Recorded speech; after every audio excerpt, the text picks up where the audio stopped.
Okay, I do believe we are live. Alright, this will be the first time we've done Roleplaying 101 here on YouTube, but generally speaking, this is where my friend and co-host and co-GM, Phantom, we like to discuss things we see, things we don't see, in the gaming industry or just in the fandom in general, players, and other GMs, problems that we see arise or complaints that we see get voiced, or even problems that come to our own games. It's a myriad of topics, a myriad of things, and normally we do this on Twitch, but we're trying to slowly switch everything over to YouTube because it just seems to be a better interface over here. Yeah, so we invite anyone to come and discuss with us or ask questions or, give us their gripes and complaints and tell us the things they've experienced and just, join the discussion. And because, it's good to have a discussion going, and it's good to know that you're not alone if you're encountering problems. And there's definitely a lot of problems out there right now, especially just in gaming in general. Excuse me, I might be coughing a little bit. I'm getting over being sick and everything. So this is the first time I've actually been talking on mic.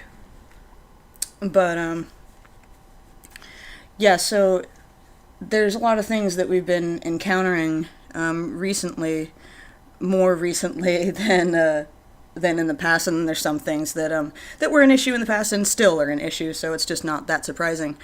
But we've touched on this topic many, many times, and it seems like every time that we put talking points together, this always winds up on the list, because there's always some player that we see either in one of our games or in games that we just watch in other servers. There's just always someone with an inflated self-importance and just a sense of like entitlement. Okay, and like I said, we've touched on this many times, but just here's another warning for everyone out there. If you act like your character is more important than the plot line, if you act like you are more important than another player, if you act like the GM owes you their attention, just don't be surprised if you're removed from the game, because no one is more important than anyone else. No one deserves anything over anyone else. By acting like the plot of the game should somehow cater to you, specifically, all you're doing is showing how inflated that ego of yours actually is. No one has to listen to you. No one has to do what you tell them to do, least of all your GM. By making demands, all you're doing is kind of proving that you lack the courtesy required to play in a cooperative game. So, I don't know why people still do this. I don't know why this is still a thing, or just that it's becoming even more prevalent now than it was. Like, we had entitled players, sure, but now it's like every other person seems like they feel they can demand our time as GM when we're not being paid. We don't get paid for what we do. Generally 9 times out of 10, anyway, there are people that do get paid for it, and for that, great, fantastic. But no, most of us are just recreational GMs, and we are here to provide you with some fun free of charge. So for you to make demands, I just don't even know where your head's at. I don't even know where your head's at. Like, if you want the game to go a certain way, you need to go and run your own game. You need to go and run your own game, and then, maybe you'll get what you want. But other than that, acting entitled, acting like you're more important than the other players at the table, it's just not going to go over well. It's not going to go over well. So I just, suggest people to not do it. Remember, our time is precious. It is what it is. If you're paying us, it's totally different. That's a completely different situation. Okay. Another thing. I don't know why we keep having to, bring this up. But, this is, one of our lesser touched on subjects, but still something we've brought up before. The importance of imagination in roleplay. And how the lack thereof can make any game seem difficult. It doesn't matter. It doesn't matter the game. Because, look, imagination is sort of key to role play. To lack the skill to visualize in your mind your character, their setting, their scenario, I'm going to be honest, it's going to make certain games exceedingly difficult. Freeform sandboxes being the biggest ones. I have to tell people all the time that freeform might not be for them, and I never in a million years would mean it with malice or insult. I simply mean having to create their own character, their own history, their own solid way of entry into the plot, their own decisions, and their own ideas for actions. This can make roleplay extremely difficult for certain folks who lack the ability to visualize these things in their mind. Now, they could be young or just new to roleplay, and as a result, lack the experience necessary to take part in a complicated genre like the freeform sandbox, where each player is expected to be able to, carry out their own part of the plot and maintain it. And there's no shame in this. There's never any shame in being unfamiliar with something, or even a little bad at it to start. A willingness to learn from one's mistakes, a willingness to listen and not take offense to constructive feedback. A willingness to be courteous to those who clearly know more than you. These things all prove you can be a responsible role player, capable of learning and existing within the freeform genre. But, hey, needing a little structure is never a bad thing. It just means you like a different genre. That's it. You wouldn't expect a slasher horror fan to like Harlequin romance, would you? I mean, same logic applies. The genres exist to help us find what we enjoy. It's never a terrible thing if one of those bazillion categories isn't for you. That's just how it is. There's plenty of genres I don't care about. Let's see what Phantom has to say over here. I feel that while the GM can world build and include lore, has to build random encounters, have NFC full of rich information, there's still player responsibility to some extent. There's always player responsibility to some extent, in my opinion. And yeah, a player with no imagination at the table who wants the GM to handhold them, for lack of better terminology, and script an adventure entirely around them had better be willing to pay for one-on-one. No, I agree. I absolutely agree. Because it gets taxing. It gets taxing when I have to make up everything. It's fine when, in the beginning, and I think that's all it's going to be, is, helping you with your character. But then it's everything from then on is, just a huge hurdle. They have no idea how to play their character, which is, beyond me. It's you made this character. You should know how to play them. I don't know. So, if the more structured games are for you, the more structured games are for you. There's no shame in that. They have pre-written modules, they have pre-written characters, they have all the stuff there for you, so you don't have to do any of it. It's just there for you. It's your character has their stats, their background, everything, their goal, boom, it's right there on the card, on the sheet, whatever. And that's why those games exist. Those games exist for the people that find that difficult, that find the creation of a completely original character from the ground up a challenging thing, which, to be fair, it sort of is. It's a challenging thing if you're not used to doing it, day in and day out, like Phantom and I are.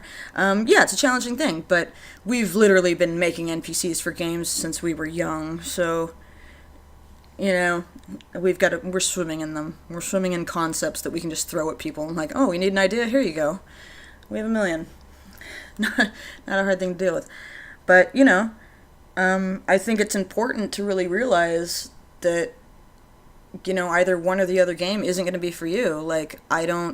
I generally speaking don't like games that are, really hardcore on rails. There's really only one or two or three ways for the characters to go. I like there being lots of options, because I'm never the person that wants to do anything that's the main options on the list. I'm I don't want to do any of this. I want to get away from the party and do as much private reconnaissance as I can, because everything frightens me. Usually that's my goal. But yeah, I'm not really into that. Other people are.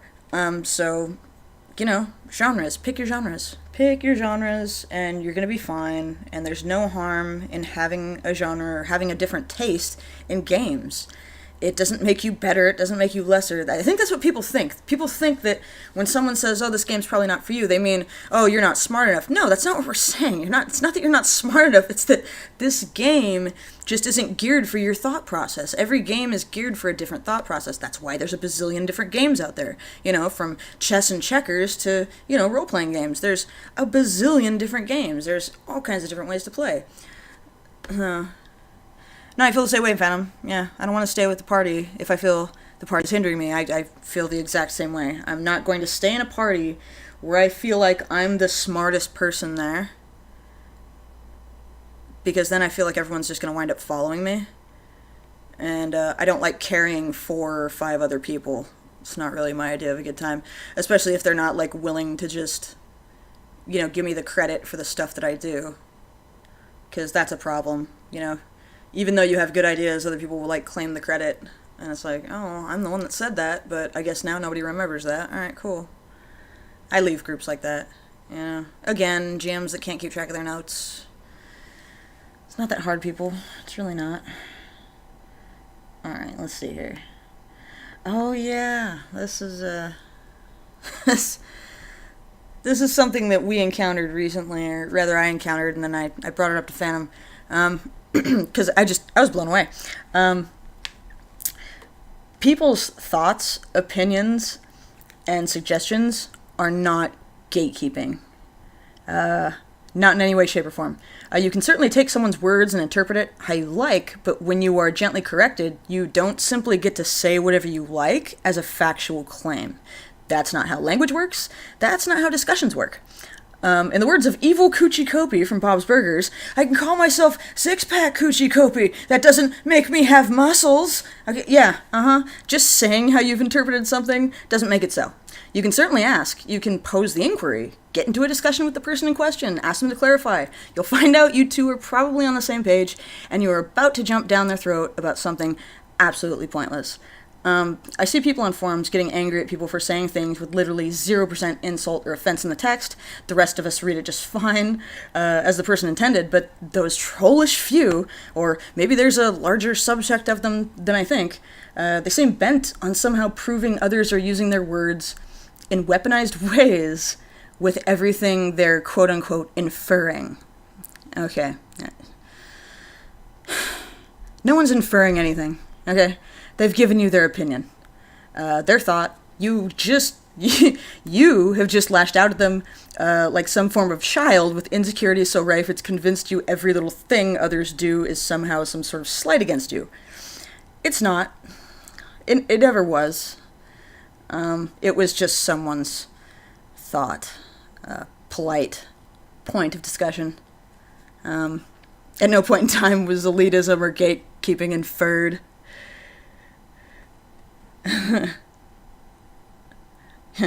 Yeah, no, I get it, Phantom. Yeah, you say something and then someone shouts it louder, and then they get the credit for it. And that's again why I don't like, voice games. But yeah. I don't know why people are interpreting opinions as attacks. That's like a new age phenomenon, that I've noticed. People love to just take words and twist them. And this is a normal internet thing. This has happened on the internet for years. I remember my first days on the internet and how people will twist your words when they tell them back to you, and it's like, wow, no, that's not what I meant. Like, I can understand how you could possibly, from a weird upside down backwards angle possibly see that, but no, that's not at all what I was intending. I was actually intending the much more basic definition, not this totally convoluted crap that people think is an attack, isn't an attack. It's just an opinion. I like ham sandwiches. Well, what does that mean? You think turkey sandwiches are dumb? No, I don't think they're dumb. I just don't like them as much as ham. If that's what someone's saying. In my opinion, I like turkey better than ham, but that's just an example. Let's see what Phantom has to say. All right, for example, I will say, in my experience, I have found that power gamers are rarely good role players, and then people will scream at me on message boards saying, "You must not pay attention." No. See, and that's the thing that really throws me off guard, because you totally safeguarded yourself by saying, "in my experience." Okay, that made everything that what you were going to say pretty much okay, as long as you weren't going to be totally hateful and flamiferous, which you weren't. You just said generally in your experience, which is exactly what that dude who was talking about D&D said, and then everyone jumped on him. He said, generally speaking, in my experience, D&D 5e games just end badly. It's like nothing against the game, I just don't really, don't enjoy the games that I wind up joining. And everyone gets mad at him for it. And I'm like, how? He was just giving you his opinion, and he prefaced it as his opinion. And he even gave you the whole thing like he has nothing against D&D. He just prefers not to play it. So this whole taking offense to the opinion speaking is just, I don't understand it. I can only assume that they just have the most microscopic metaphysical phalli that they're just trying to prove to us is just so small, because only insecure people react that way. Like, only people with insecurity lash out at something so benign. It's just very, very strange. And, maybe it's an ignorance thing. It could be, but I would hate to say that, and then have people, what are you saying? People who play D&D are ignorant? No, I'm just saying that these people that we've encountered are, and I have no idea if they're just D&D players. They might play other games, for all we know. We have no idea. But if someone says, hey, in my experience, generally speaking, nothing against this is just, my preference, you need to leave that person alone. You need to leave that person alone, because they're just stating their experience, their opinion. It is not a personal attack. Get over that insecurity. Get over that insecurity and move on. Because it makes games shitty. It makes the community shitty. It makes it not fun. It makes it so you don't want to help anyone. We're generally out here trying to help people, trying to teach them systems, trying to teach them new genres. Every once in a while we'll run games for newbies, Generally speaking, we run them for intermediate and advanced players, but we will run games for noobs. And it's cool to teach people stuff and, get them thinking about things. But when people are getting offended at every little thing that's being said, it gets to be so arduous as a GM that you don't want to do it anymore. You get to the point where you just don't want to deal with these new players anymore, because you just don't know what they're going to act like. I don't know anymore, like, at this point. Like, I've run quite a few different games in, like, the last year, and I can't even tell you what I think the average person is, because I just don't know. There's all these archetypes, and we've had all these gamer archetypes for years, but I don't think we have as many people spread out in all those archetypes as we used to. I think everyone's just, like, kind of bottlenecked in like, this insecure category, where they're, like, just a step away from power gamer, and, like, they only feel accomplished when they're winning something. I don't know. It's just, we've touched on this before. I'm sure we'll touch on it again. But, let's see, the other thing I have on my list here is preparation is not necessary. Now, I remember writing this down, and I'm like, why did I write this down? I think because I saw someone asking for help on prepping for a game, like, how much do I need to do? What do I need to do? How much information do I need to write down? And everyone's giving them all these different suggestions. And, yeah, lower my expectations. Yeah, I guess so. But in my personal experience, tons, and then lower them again. Oh my god. They can't lower anymore, Phantom. I don't know what to do. Do I dig a hole? What's this? God. I don't know what to do with these people. I really don't. Maybe I'll just start running games for kids, I don't care if I have to tone it down. At least I might have players who are truly creative and will actually ask me questions and pay attention to me when I answer them. Because the freaking adults certainly don't. I don't know what it is. Yeah. Oh yeah, no. It's good advice. It's good advice. I just have a hard time taking it into consideration. Anyway, preparation. I don't think tons of preparation is necessary as a GM. I don't think pages of notes are necessary. Like pages and pages of them, like some people tend to do. I think running a game based on an idea, a concept, or a thought, totally necessary. It's not hard, it's not arduous. There are lists and pre-written campaigns for you to draw from, like I mentioned before. There are even pre-made characters for your players super easy. You can just go print them out. Acting like this is hard work is just proving to us you lack the dedication and focus needed for a long-term game. If you think even maintaining a single page of notes is hard, then you probably just need to stick to one-shots, because then you'll be able to run that with a single page of notes. At least, off-script notes. Your scripted notes, will have to be same as they are, but... Yeah, I don't get this whole, people complaining about the preparation or people being confused about the preparation. You only need as much preparation as you need for what you're running. Like I said, if you're going to run a one-shot, you don't need that much.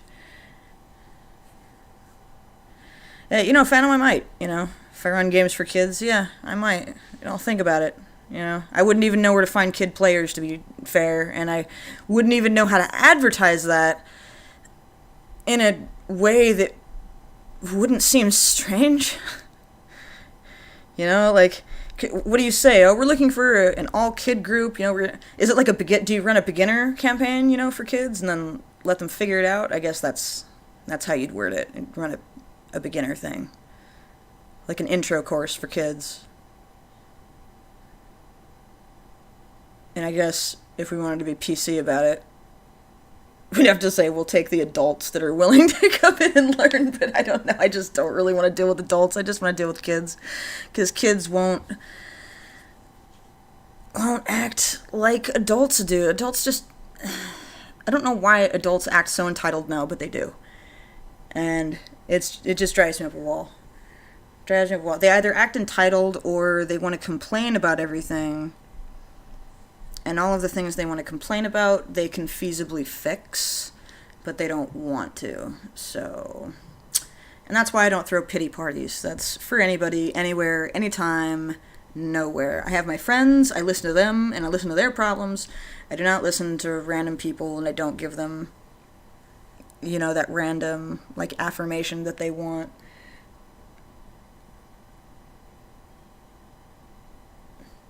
I guess that's true. We could just warn them real hardcore to keep it PG. God, I would have to think hard to make a PG campaign. Blood's okay for that kind of stuff, right? As long as it's not, too, in-depth with detail on the gore, right?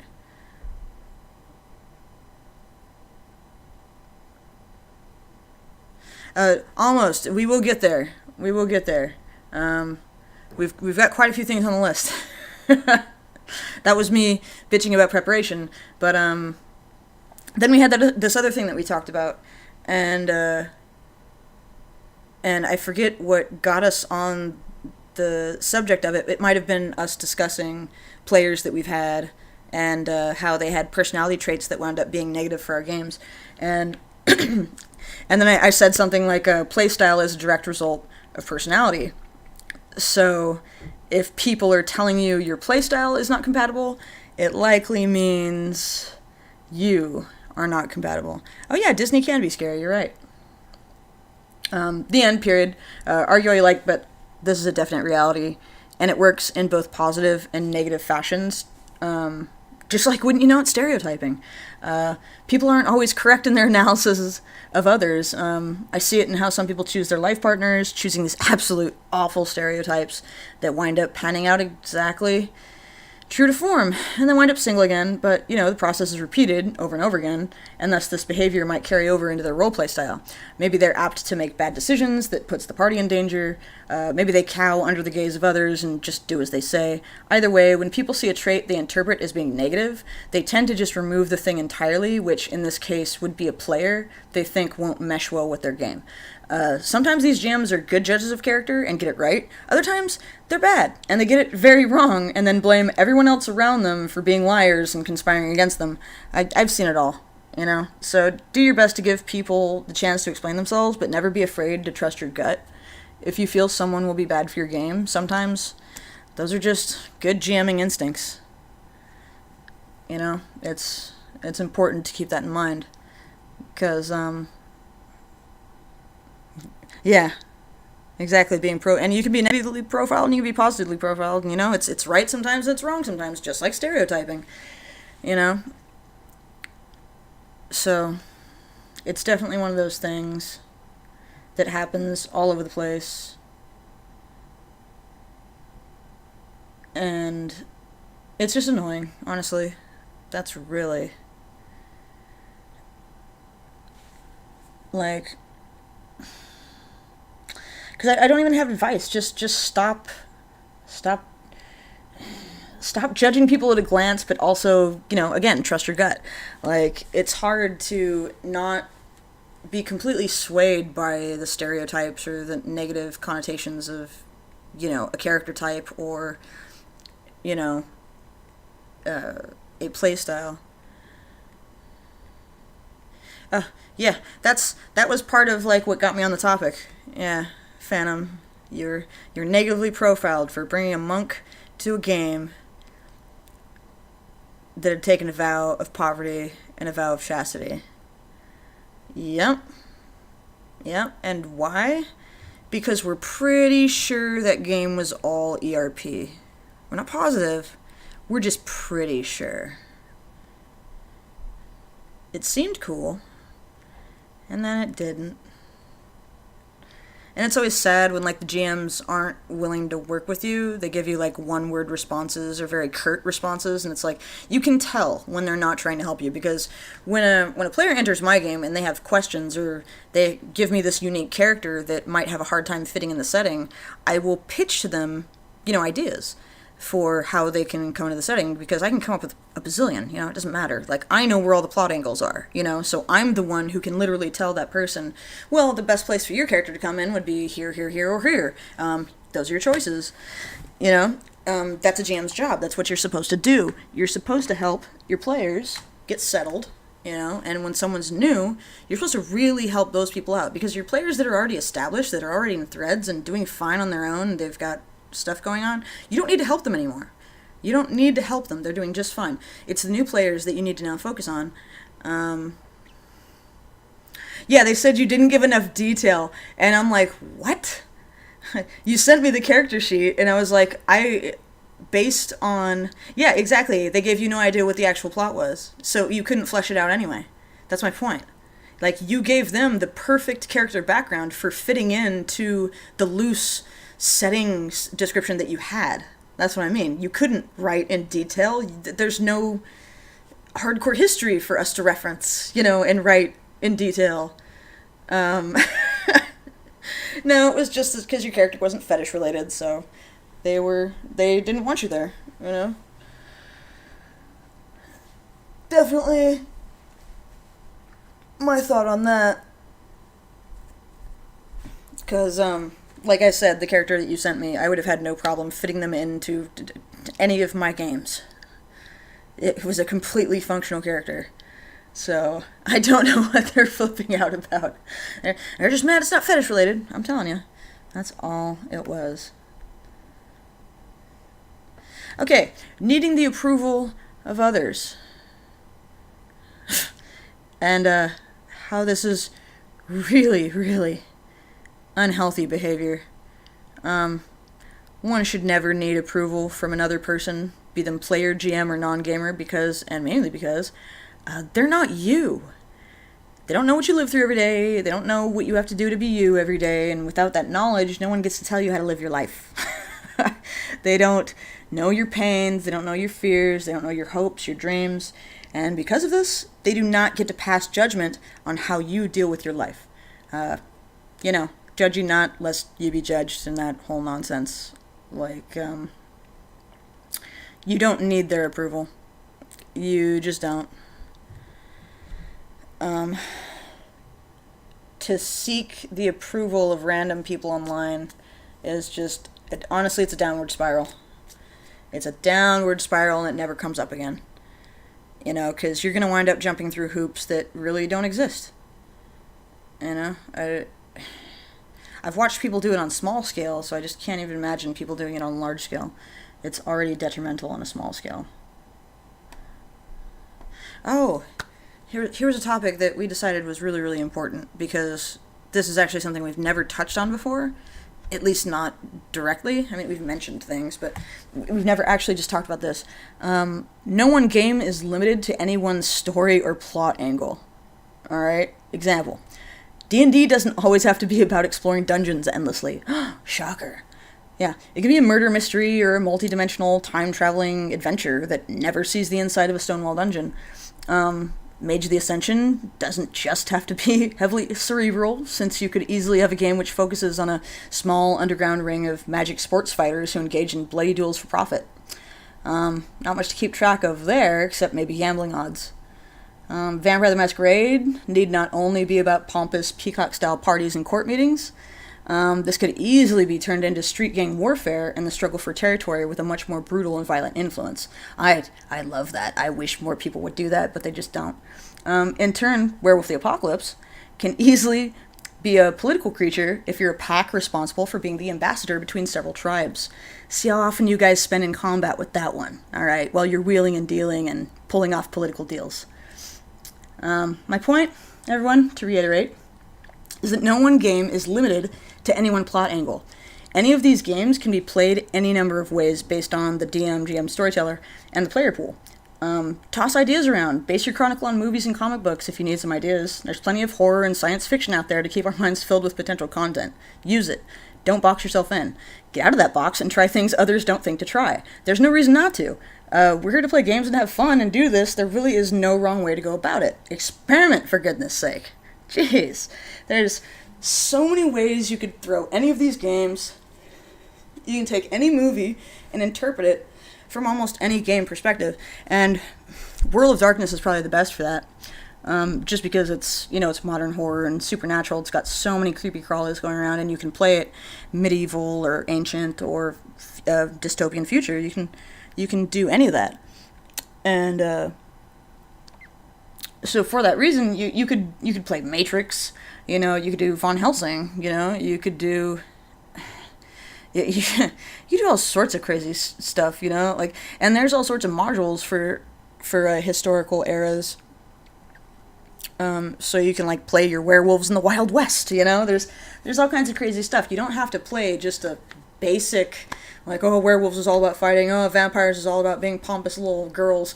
No, it's not. All right, Mage is just about smart people showing off how smart they are. No, it's really not. It just depends on how you interpret it. It's how you interpret it, how you use the plot, how you change it, because as GMs, we're free to change whatever we want. You don't have to run it the way that it is. I rarely run something exactly by the book. I usually read a bunch of stuff, and then I get to a point where I feel confident running it, and then everything else from there, I either substitute or I look up as I go. Because sometimes I'll look up things and I'll be like, I don't like that. I'll change it completely. Like with Werewolf the Apocalypse or any of the World of Darkness. I negate soaking. I hate the soak mechanic. I especially hate it in Werewolf. I hate it because it takes so much time.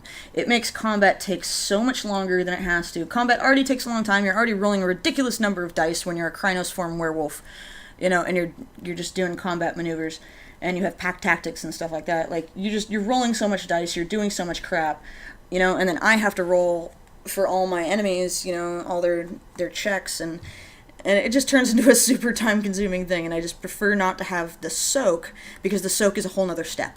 It's like a whole nother step, and it makes the combat drag on for so long. It just took all the fun out of it when I was playing in a public game.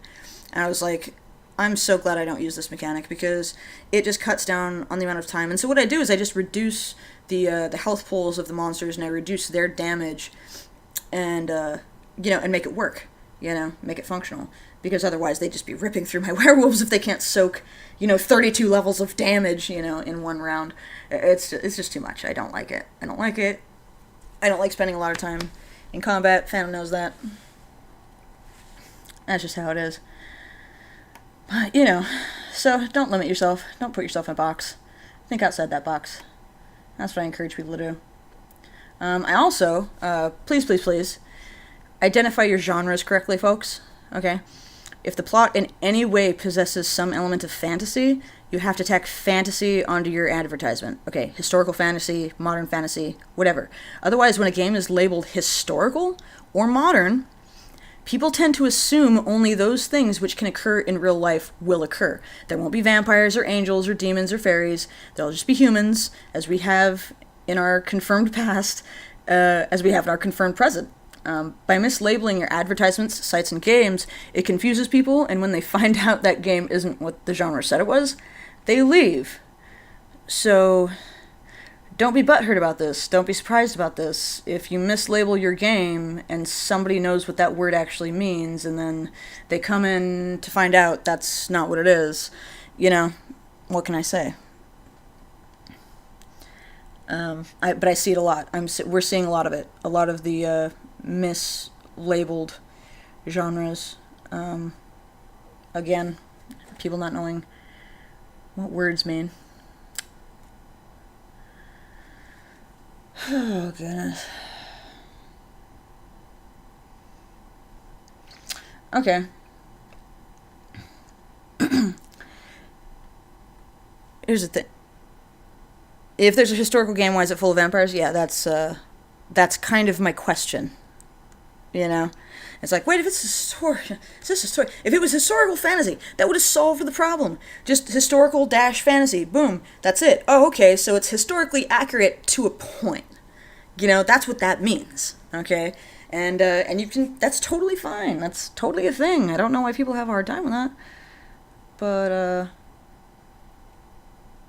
But yeah, I don't get it. I really don't.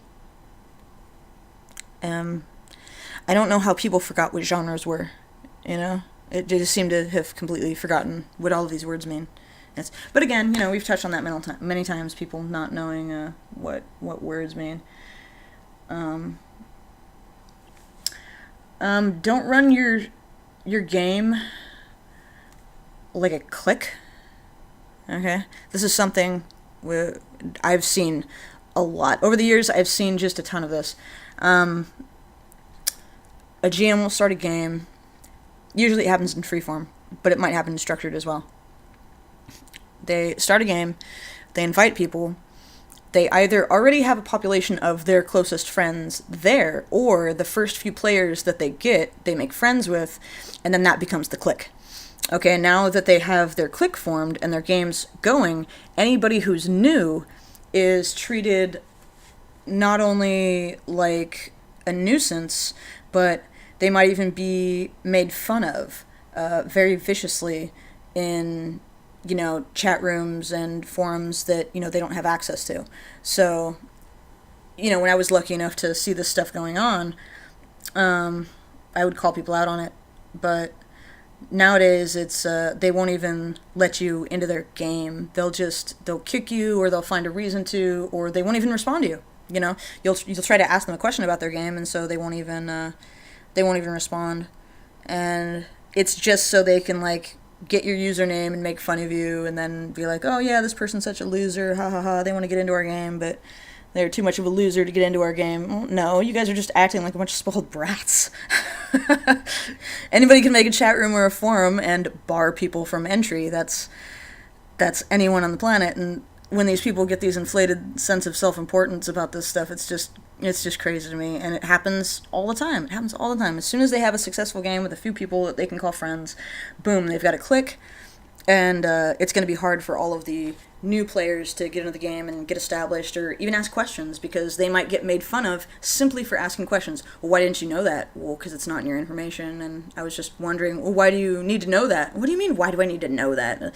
If somebody asks me that, why do you need to know that? I leave the game. Because generally speaking, I'm asking questions that pertain to the world and things that we would need to know to make a character, efficiently. I like to know things about the setting, nations, political situations, what's illegal, because I might want to play a smuggler, and I need to know what's legal. I need to know what I'm smuggling. What can I say? There's things I need to know. So acting like my questions are a nuisance or a burden, it just makes me not want to join your game, and it makes me just think you're running a clique, not a game. You want to run a clique, but that's not a game. All right, that's a few people acting like they're superior to other people. So you missed out on your ability to be cool in school, and now you go online and you form your little mean girl circles and throw stones at people on the internet that really don't even care that you exist. So I don't know what the goal is. I don't know what the profit margin is. What can I say? All right, and now we've gotten to our very important little note here, our healthy everyday reminder. The GM is not your therapist. I repeat, the GM is not your therapist. Many of us aren't even trained to handle that sort of stuff, man. So you coming to us and dumping your life story and stressors does absolutely nothing except make us want to gently ask, okay, so have any questions about the game? Seriously, and I hate to sound insensitive to people's life problems, but my co-GM and I are here to have fun and to help forget about our own life stressors and problems and just cope. So you folks coming to us and trying to dump every problem of yours on us is an unfair and honestly unprofessional thing to do. We don't get paid to be GMs most days. So naturally, we don't get paid to be your therapists. There are 1,001 ways for you to go about doing that, finding help for yourself. Please, find a professional. A GM or a player from a game on the internet do not have the expertise to help you with these serious problems. Licensed professionals will. Seek them out. I can't say that any louder, any clearer, any simpler. That's saying it as best we can. We're not equipped to deal with your problems. We're not equipped, and honestly, we don't even want to. Why would anyone want to? Why would anyone want to hear your life story or the things that are dilemmas in your life? Like, we already have our own dilemmas. We already have our own conflicts. We already have our own problems. Because we're a GM, that must mean we have it together. I don't know what the thinking is here, like, oh, well, I'll just dump everything on my GM, because me and Phantom have had this happen to us, like, several times, and over the course of years, I've seen it in the old days, I see it now. It's just worse now. It's way worse now. See, we used to just say they're throwing pity parties, when they'd talk in the out-of-character chat, and, eventually they just wouldn't come around anymore because they knew we didn't really want to listen to them whine. People are there to roleplay. The other players too. The other players don't want a player who's going to come into a channel and just complain and whine and moan. Like, if there's a particular forum for that, then you need to use it, because there are definitely vent forums and vent channels on certain servers and certain games. So you can totally utilize those, but to force your problems on someone, that's unfair. That is unfair. Like, they don't know how to deal with that. They don't know how to deal with you, And even if they do, that doesn't mean they want to. This might be their day off, their one time that they get to just chill and relax, and then you come to them with all your problems, So it's just, people need to be more mindful that we have our own stuff going on. Some of us go to therapy, So you coming to us for help is kind of, you're just, you're barking up the wrong tree, Like, seriously, that's just, we couldn't help you if we wanted to. All right, we can barely help ourselves. Yeah. Oh yeah, Phantom's got a thing here. Had an example of a non-binary who they ran one singular session for, and they dumped their poly relationship on you.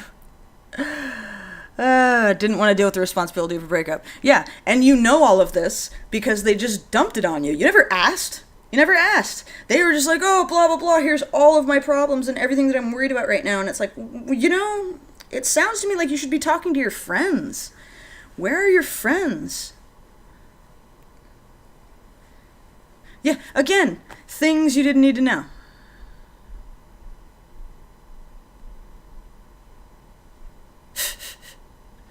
Yeah, I don't get that.